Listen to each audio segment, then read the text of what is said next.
끊임없이 묻고 확인하는 사랑. 사랑을 많이 받거나 인기가 있는 사람들은 자존감이 높을 거라고 여기기 쉽다. 하지만 인기 연예인들 중에 우울증을 앓는 이들이 적지 않다. 대중의 사랑과 관심을 받는 연예인들도 인기와 무관하게 정작 본인은 불안하고 외롭고 사랑받을 리 없다고 여기곤 한다. 이런 사람들은 자신의 부족함을 메우기 위해 포장과 화장을 반복하지만 그럴수록 내면은 더 황폐해진다. 차츰 이렇게 자기 확신이 줄어들면 나를 사랑해줄 사람이 과연 있을까 의심하게 된다. 당연히 괜찮은 사람은 나를 사랑할 리 없다고 확신하고 그래서 누가 봐도 부족한 사람의 사랑을 덜컥 받아들인다. 사랑과 집착은 함께 온다. 이런 사람들은 괜찮은 사람에게 사랑 고백을 받아도 의심부터 한다. 처음엔 의심하며 만나다가 나중엔 매달리는 형국이 된다. 어떤 이들은 이것을 강렬한 사랑이라고 믿는데 사실은 집착이다. 집착은 병이다. 긴 병이 효자 없듯 집착은 굳건한 사랑도 떠나게 한다. 집착 때문에 사랑이 떠나면 자존감은 더 떨어진다. 거봐, 또 떠났잖아. 역시 날 사랑하지 않은 거야. 라는 생각이 들 수밖에 없다. 자존감이 낮기 때문에 집착하고 집착해서 자존감이 낮아지는 악순환이 이어진다. 참으로 안타까운 일이다. 법정 스님의 저서 무소유를 보면 난초 키우는 이야기가 나온다. 누군가 선물해준 화분 하나를 키우기 시작하면서 스님은 행복감에 젖는다.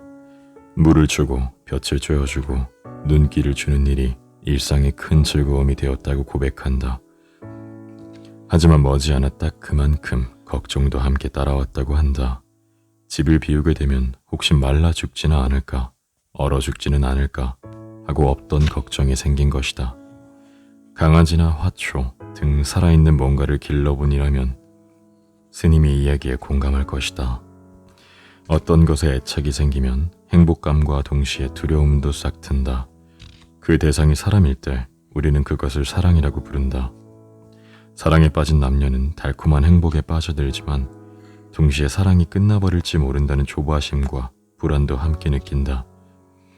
그래서 대개 연애를 시작하고 석 달이면 웬만한 연인은 다투고 화해하는 과정을 거친다. 투닥거리고 화해하고 다시 사랑하고 화해하고 싸우는 과정을 반복한다.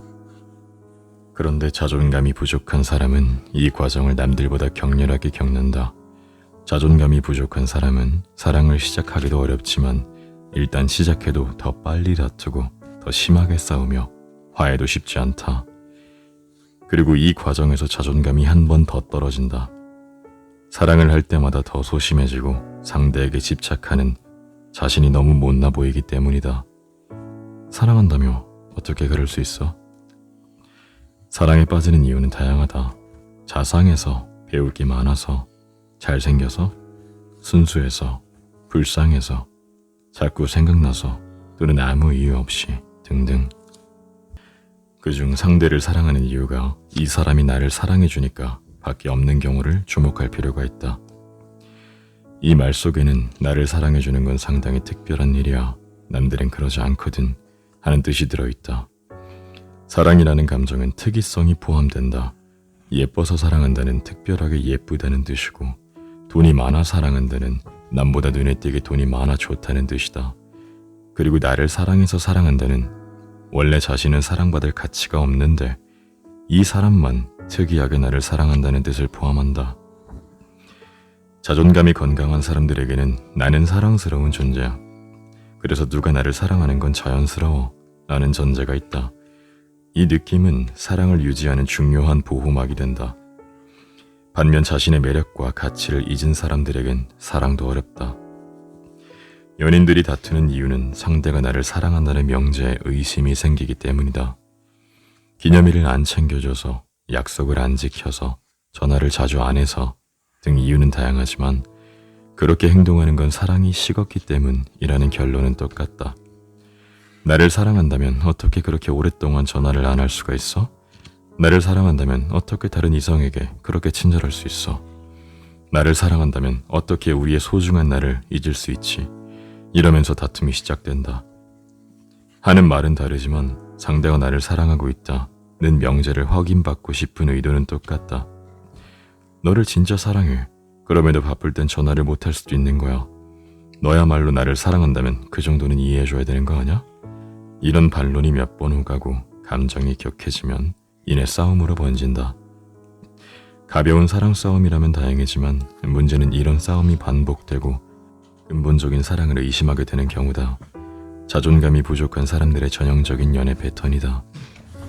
이렇게 자신이 사랑받을 만한 존재라는 사실에 확신이 없으면 상대를 의심하게 된다.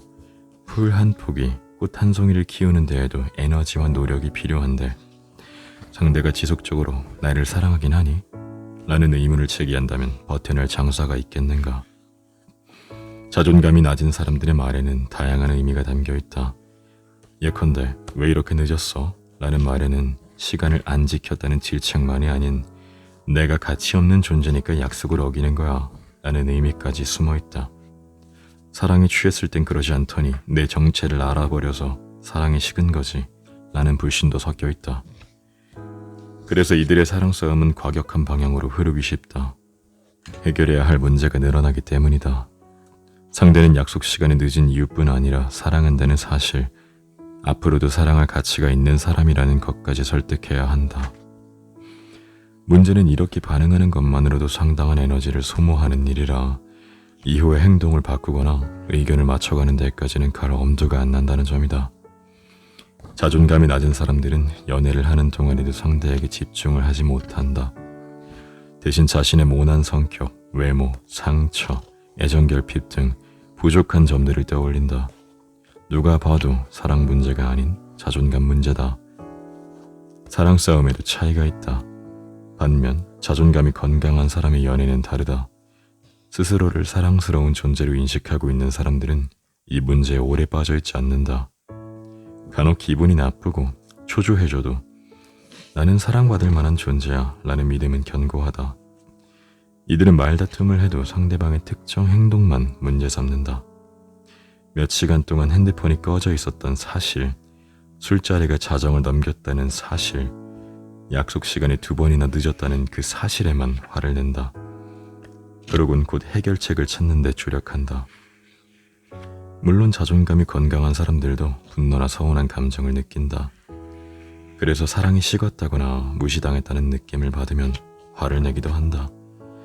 하지만 이들의 사랑 싸움은 대부분 독하게 흘러가지 않는다.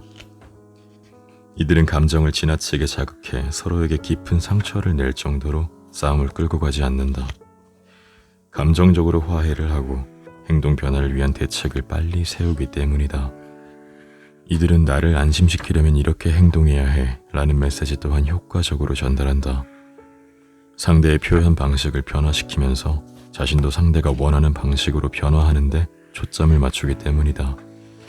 사랑을 한다는 건 거기서 얻는 행복만큼이나 큰 에너지를 요하는 감정이다. 이때 그가 진짜 나를 사랑하는가, 내가 사랑받을 만한 사람인가 하는 고민을 하지 않으면 그만큼 에너지 소모를 줄일 수 있다. 그리고 그 에너지는 건강한 관계를 만드는 데 쓰인다. 잘 사랑하기 위한 기초 공사. 자신을 사랑스러운 존재로 인식하기는 사랑을 지속하는 데 꼭 필요한 기초 공사다. 이것이 무너지면 안정된 사랑을 이어갈 수 없다. 사랑을 지키려고 온갖 노력을 기울이는 사람들이 매번 고개를 떨구는 이유 중 하나는 결정적으로 내가 사랑스러운 사람이라는 사실 하나를 잊기 때문이다.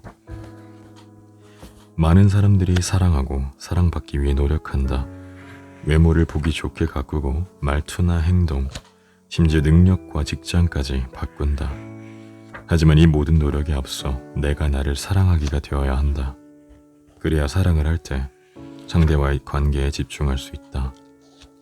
나에 대한 확신이 약하면 상대를 생각해야 할 때 나를 생각하고 나를 생각해야 할 때 상대를 생각하게 되기 때문이다. 이런 경험을 반복한 사람이라면 지금부터라도 시점을 조금 바꿔야 한다. 옷을 고르거나 미용실에 갔을 때도 어떻게 하면 그의 마음에 들까가 아니라 어떻게 하면 내 마음에 들까를 먼저 생각해야 한다. 그러다 보면 이기적인 사람이 되는 게 아니냐고 우려할 수도 있지만 그래도 괜찮다. 우리는 지나치게 타인의 관점에서 평가받고 사랑받는 것에 익숙하다. 이제는 스스로에게 관대해지고 주체적이 되어야 한다. 나를 위한 선물 고르기. 선물은 사랑에 대한 증표다. 누군가를 사랑하게 되면 자꾸 선물을 하고 싶다. 애인이 준 선물을 보며 맞아, 그 사람이 이만큼 나를 사랑해 라며 미소 짓는다. 선물의 힘은 강력하다. 지금부터 자신에게 선물을 줘보자. 나에게 가장 적당한 선물은 무엇이고 무엇을 받으면 가장 기뻐할까에 관심을 가져야 한다. 그리고 일단 선물을 골랐다면 잘 골랐어. 난 참 선물도 잘 골라. 라고 칭찬까지 해주자. 나 자신을 사랑하는 길에 한 발 더 다가설 것이다. 하지만 이런 행동들이 가식적이고 부자연스럽게 느껴지는 사람도 많을 것이다. 내가 무슨 자격으로 선물을 받아? 이런다고 정말 내가 나를 사랑하게 될까? 하는 저항감이 생길 것이다. 그렇다면 이것은 자신에게 소홀했다는 방증이기도 하다. 마음에 반감이 생긴다면 그건 더욱더 자신을 챙겨야 할 때라는 뜻이다. 눈 딱 감고 기분 좋은 선물 하나 고르자. 싸우면서 끊지 못하는 관계. 부부싸움은 칼로 물베기라는 말이 있다. 나는 대한민국의 이혼율을 높이는 데 이 속담이 많은 기여를 하고 있다고 생각한다. 부부싸움은 의뢰하는 일, 많이 해도 상관없는 일쯤으로 생각하게 만드는 말이다. 이 속담에서 중요한 것은 물이 아닌 칼이다. 칼을 들고 여기저기를 베고 있으니 얼마나 위험한가. 칼로 돌이나 나무를 베면 칼끝이 무뎌지기라도 한다. 그런데 베는 것이 물이라고 한다. 물을 뚫고 닥치는 대로 이것저것 해칠 수도 있지 않을까. 살면서 한 번도 싸우지 않을 수는 없다. 하지만 자주 싸우는 게 당연하다고. 사랑하니까 싸운다고 합리화해서는 곤란하다.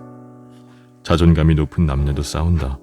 하지만 이들의 싸움은 비교적 상처를 적게 남기고 회복도 빠르다. 자존감을 꺾어놓을 정도로 심하게 싸우지 않는다. 수위 조절을 한다는 뜻이다. 1년이 지나도 싸운다면 대부분의 관계 문제는 서로 다른 의사소통 방식에서 비롯한다. 다른 부모 밑에서, 다른 지역, 다른 환경에서 살아온 남녀는 다른 방식으로 대화하기 마련이다. 따라서 이 차이를 조율하는 과정에서 몇 번의 스파크를 경험할 수밖에 없다. 이 갈등과 해결 과정을 통해 보통의 남녀는 진정한 연인 관계로 성장한다. 대다수의 평범한 연인들은 3에서 6개월 정도가 지나면 싸움이 줄어들고 안정을 찾는다고 한다. 반면 이 시기까지 타협을 이루지 못한 커플은 헤어지는 수순을 밟는다. 그런데 커플 중 한 사람이 자존감이 확연히 떨어지는 경우 상황은 애매하게 흐른다. 사랑하지도 헤어지지도 못한 채 서로를 비난하거나 공격하는 관계가 된다. 사귄 지 1년이 지나도 싸움이 줄어들지 않는다면 각자 자존감을 체크해야 한다. 우린 싸움도 자주 하지만 화해도 잘해 라고 말하는 커플이 있는데 결코 자랑할 만한 일은 아니다. 격렬하게 싸우고 뒤끝 없이 마무리를 한다 해도 우리의 뇌와 피부는 그 횟수만큼 시들어간다. 싸움에서 이겼다고 해도 문제다. 제압한 상대가 사랑하는 사람이기 때문이다. 뛰어난 언변과 논리로 남편을 제압한 부인은 남편은 나보다 논리적이지 않아 라고 생각할 수밖에 없다. 이긴 기쁨은 잠시뿐 논리적이지 않은 남편과 사는 자신에게 만족할 수는 없는 법이다. 진 쪽은 더한 스트레스를 받는다. 말싸움에서 밀리든 힘에 밀리든 제압을 당한 쪽은 자괴감에 빠진다. 사랑 표현을 받아도 시원찮을 판에 가장 믿었던 사람에게 공격을 당했기 때문이다. 커플은 팀이다. 아무리 좋은 팀이라도 불화와 갈등은 있다. 하지만 팀킬은 가장 어리석다. 시비를 가리고 공격을 주고받는 사이 팀이 패배하기 때문이다. 자신은 억울하고 속상하겠지만 남의 눈에는 저 팀은 형편없는 팀으로 보일 뿐이다. 싸우는 진짜 이유가 따로 있다. 자신을 믿지 못하는 사람은 현재 연애하고 있는 자신도 믿지 못한다. 우선 상대와 사귀기로 한 결정 자체에 자신이 없다. 그래서 자꾸 묻는다. 내가 지금 과연 연애하기에 적합한 때인가? 과연 이 사람이 나에게 적합한 사람일까? 이 사람도 곧 떠나지 않을까? 혼자 연정을 품거나 호감을 느끼는 건 본능적인 감정이다. 그런데 연애는 다르다. 느낌이 아니라 판단이다. 짝사랑은 감정이지만 연애는 결정이다. 그래서 자신이 판단력을 믿지 못하면 불안할 수밖에 없다. 자신을 사랑하지 못하는 경우도 마찬가지다.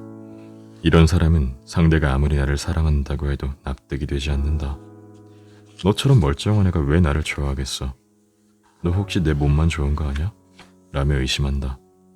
이러면 상대를 채근하게 되고 색안경을 낀 감정은 자연스럽게 드러난다.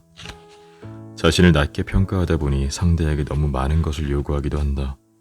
연애에 지나친 욕심을 부려 평범한 관계에 만족하지 못하고 본질적이고 형이상학적인 것을 공유하길 희망한다.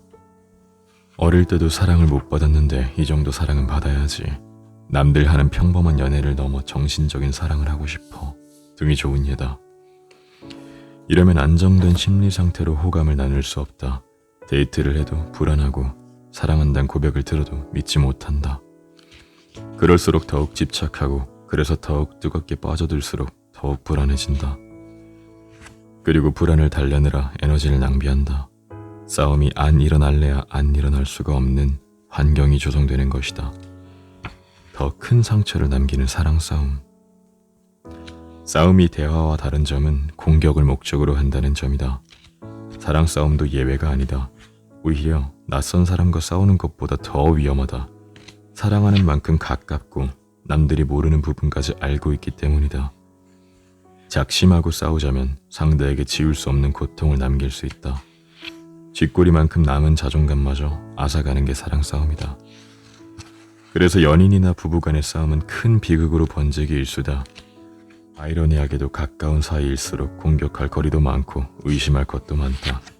넌 항상 그게 문제야. 그러니 회사에서도 그 모양이지. 그런 부모 밑에서 자랐으니 너도 뻔하지.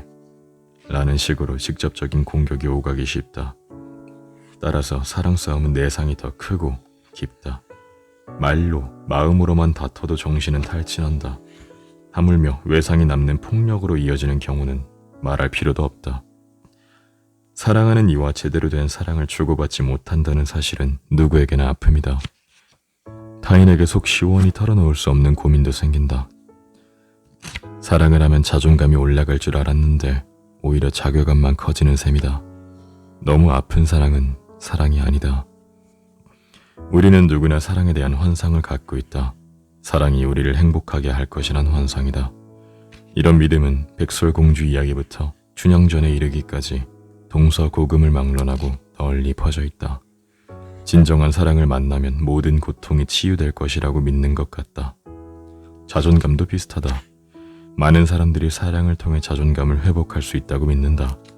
과거가 불행했던 사람일수록 사랑을 통해 상처를 회복하고 행복해질 수 있다고 믿는다. 자존감을 획득하면서 가장 먼저 찾는 게 사랑이듯 자존감이 떨어질 때도 가장 먼저 의지하는 게 사랑이다. 그래서 자존감이 낮은 사람들은 사랑을 쉽게 끝내지 못한다. 자신이 원하는 사랑이 아니어도 참고 견딘다. 너덜너덜 상처를 입고 우울증에 빠져도 이별할 엄두를 내지 못한다. 가끔 듣는 사랑한다는 말이나 근거 없는 느낌에 기대어 심약한 사랑을 유지한다. 이 사람 말고는 아무도 나를 사랑하지 않을 거야 라는 생각, 이별을 감당하지 못할 거야 라는 생각은 전쟁 같은 사랑일지언정 완전히 끝나지 않도록 강력한 방어막을 친다. 이렇게라도 사랑하는 거 말고는 희망이 없다는 생각에 무릎을 꿇는다. 그러면 자꾸 슬퍼진다. 내가 상담을 하면서 놀랐던 것 중 하나는 너무나 많은 사람들이 슬픔과 사랑을 혼동한다는 사실이다. 화가 나서 눈물이 나고 불안해서 우울해지고 슬픔에 가슴이 미어지는 경험을 사랑으로 인한 아픔이라고 생각한다. 그건 그냥 아픈 거다. 노래 가사처럼 너무 아픈 사랑은 사랑이 아니다. 이별이 행복의 지름길일 때도 많다. 사랑하는 사람과 사랑하게 해달라고 기도하기. 지금 사랑하는 사람과 영원히 사랑할 필요는 없다. 빨리 헤어지는 게 좋은 경우도 있다. 하지만 지금 사랑을 하는데 굳이 이별을 앞당기는 행동을 할 필요도 없다. 사랑이 끝나면 어떻게 하나 미리 걱정할 필요도 없다. 사랑하는 상대를 시험하거나 괴롭히지 말고 지금 사랑하고 있다면 더 사랑하게 해달라고 빌어야 한다. 사랑은 워낙 복잡한 감정이라서 종종 혼란을 야기한다. 의심이나 속박을 사랑으로 착각하기도 한다. 하지만 중요한 건 사랑하는 사람이 생겼을 땐 마음껏 사랑하기를 바라야 된다는 점이다. 그러니 매일 잠들기 전에 이 사람을 더 많이 사랑하게 해주세요 라고 기도해보자. 이별이 무서워 떠나지 못하는 사람. 이별을 유난히 두려워하는 사람들이 있다. 더 이상 만나길 원치 않는데도 헤어지기 두려워서 관계를 못 끊는다. 주변에서 보다 못해 그만 헤어지라고 충고하고 자신도 언젠가는 파국으로 치달을 걸 알면서도 이별을 결심하지 못한다. 행복하지 못한 사랑을 힘겹게 이어간다. 심지어 무시받거나 폭행을 당하면서까지 상대를 떠나지 못하기도 하고 적지 않은 돈을 빌려주고는 갚으라는 말을 못하기도 한다. 자기 권리를 주장하면 상대가 떠날까봐 두려워서다. 이별 클리닉을 찾는 사람들. 내 블로그에는 이별 클리닉이라는 코너가 있다. 거기에 쓴 글을 읽고 상담실을 찾아오는 분이 적지 않다. 주로 이별을 앞두고 지나친 공포를 느끼거나 헤어지고 나서 회복하기 힘들어하는 사람들이다. 이는 꼭 연애 문제에만 국한되지 않는다. 이별 클리닉을 찾는 사람은 크게 두 부류로 나뉜다. 한 부류는 헤어진 연인을 지나치게 이상화하는 경우다. 이들은 대개 그 사람은 나랑 완벽한 한 쌍이었어요 라며 상대를 추켜 세운다. 헤어진 슬픔이나 충격으로 이성적 판단이 흐려진 상태다. 다른 하나는 자기 연민에 빠져버린 경우다. 이들은 이별의 슬픔과 비탄에 중독된다. 자기 연민에 빠지는 건 술에 취한 상태와 흡사하다. 불쌍한 내 인생, 불쌍한 내 인생아 라며 술을 마시듯이 감상에 젖는다. 실제로 자기 연민에 자주 빠지는 사람은 알코올 중독으로 이어질 확률이 높다. 스스로를 불쌍한 존재로 인식하면서 자신을 위로하고 위로받는 생활에 갇혀버린다. 이별을 두려워하는 사람들은 이별을 무조건 부정적인 것으로 낙인 찍는다. 헤어지면 인생이 곧 끝나기라도 할 듯이 여긴다. 그래서 뭐가 힘든지 실감하기도 전에 좌절부터 한다. 이 엄청난 일을 당했으니 난 이제 어떻게 살죠? 하는 식이다. 이 사람들이 지닌 핵심 감정은 되게 외로움이다. 혼자 있는 것은 외로운 것이며 외로움은 곧 괴로움이라고 간주한다. 혹은 자신은 혼자서는 절대로 행복할 수 없다고 믿는다. 이들은 자신을 나약하고 여려서 혼자서는 아무것도 못하는 존재라고 단정하기 때문에 상대가 못났어도 이별할 엄두를 내지 못한다. 자신을 너무 낮게 평가하기 때문이다. 저 사람이라도 있어야 돼. 저 사람은 그래도 나를 사랑하잖아. 나를 사랑해줄 유일한 사람이야. 저 사람만큼 나를 사랑해준 사람도 없었어. 라며 의지하고 관계를 유지한다. 혼자 남겨졌던 기억에 대한 공포. 이별에 대한 두려움은 대개 상처와 연관이 있다. 혼자 남겨진 것에 대한 트라우마가 있는 경우인데 특히 7살에서 10살 무렵에 혼자 집에 남겨진 경험을 한 경우가 많다. 이때 뭔가 무섭거나 불쾌한 일을 겪으면 혼자 있으면 곧 불쾌한 경험으로 각인되기 쉽다. 또 혼자 있는 것에 대한 두려움이 부모를 향한 원망과 이어지곤 한다. 그때 왜 나를 혼자 뒀어? 하는 원망. 방치되고 보호받지 못했던 기억이 강하게 남아있어서 또다시 그런 연약한 존재가 될까봐 두려워한다. 어린아이가 혼자 집에 남겨져 두려움에 떨었을 때 어른이 용감하게 혼자 있었네. 너 진짜 대단하다. 라며 칭찬을 해줬다면 조금 나을 수도 있다.